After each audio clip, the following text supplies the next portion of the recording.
Hello, જય શ્રી કૃષ્ણ. મારી ચેનલમાં તમારું સ્વાગત છે. આજે આપણે બનાવીશું ચોખાના લોટના ટેસ્ટી એવા માલપુઆ. વાટકી ચોખાનો લોટ લીધો છે, તેના માલપુઆ બનાવવાના છે. વરિયાળી એડ કરીશું, કાળા તલ એડ કરીશું, જીરું એડ કરીશું, મરી, લવિંગ, એલાયચી ત્રણેય ક્રશ કરીને અંદર એડ કરી અડધી વાટકી ખોળ એડ કરીશું. આ રીતે મિક્સ કરી દઈશું. 1 ચમચી ઘી એડ કરીશું.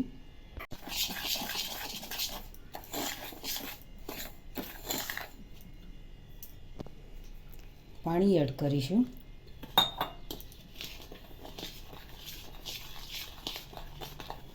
આ રીતે હલાવતા જઈશું. ખોળ પણ ઓગળી જાય, મિક્સ થઈ જાય.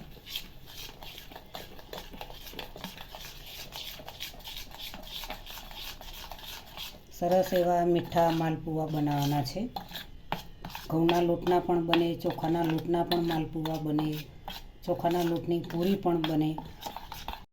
આ રીતે સતત હલાવતા રહેવું, અંદર કણી રહે નહીં, સરસ એવો સ્મૂથ થઈ જાય.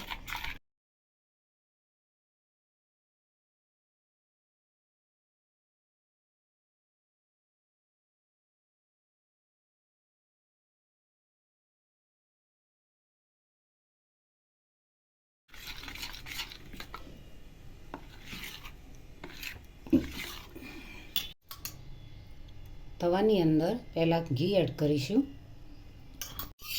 આ રીતે લગાવી દઈશું, જેથી કરી સરસ એવો માલપુરો બને, નીચે ચોટે નહીં.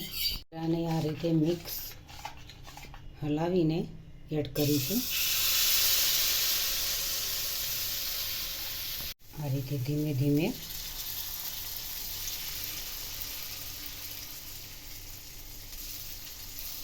એની જગ્યા બતાવતા જઈશું, મોટો બનાવતા જઈશું. સરસ એવું બનાવવાનું છે, ગોળ શેપ.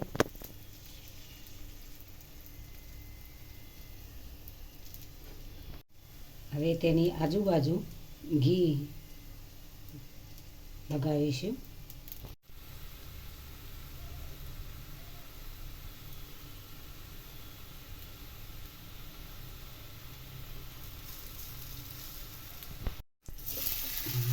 આ રીતે ફેરવીને પણ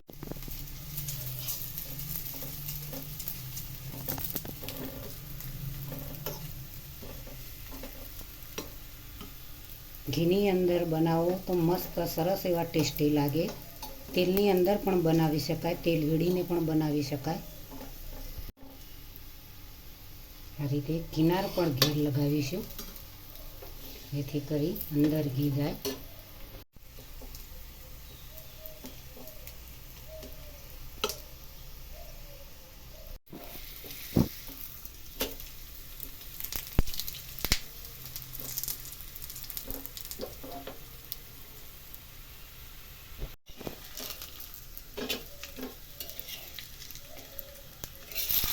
થોડું થવા દઈશું, જેથી કરી કાચો ન રહી જાય.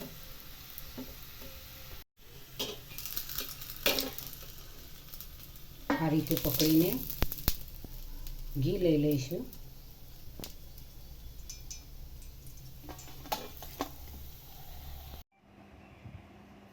સરસ એવા ટેસ્ટી એવા મીઠા માલપુઆ બન્યા છે. ચોખાના લોટના માલપુઆ બનાવ્યા છે. તેમાં તો ખોડ નાખીને પણ તમે બનાવી શકો, ગોળ પણ નાખી શકાય. સરસ એવા ટેસ્ટી માલપુઆ ઘરે પણ બનાવી શકાય. આ રીતે તહેવાર હોય તો પણ તમે આ રીતે ઘરે બનાવીને માલપુઆ બનાવી શકો, બનાવીને ખાઈ શકો. મિત્ર, સૌને પણ માલપુઆ ખૂબ જ ભાવતા હોય છે. નાનાથી મોટાને દરેકને જ માલપુઆ ખૂબ જ ભાવતા હોય છે. તેને તમે ચા સાથે પણ ખાઈ શકો. માલપુઆને પાણી પણ વેડી શકાય, ને પાણી ના વેડવું હોય તો દૂધ પણ વેડીને બનાવી શકાય. સરસ એવા ટેસ્ટી માલપુઆ બને. તેને તમે ઘીમાં પણ તળીને બનાવી શકો, તેલની અંદર પણ તળીને બનાવી શકો. અનેક રીતે પણ આ રીતે માલપુઆ ખૂબ જ ટેસ્ટી બનતા હોય છે. મારી ચેનલને સબસ્ક્રાઈબ કરજો, મારા વિડીયોને લાઈક કરજો, શેર કરજો, બને તો કોમેન્ટ કરજો.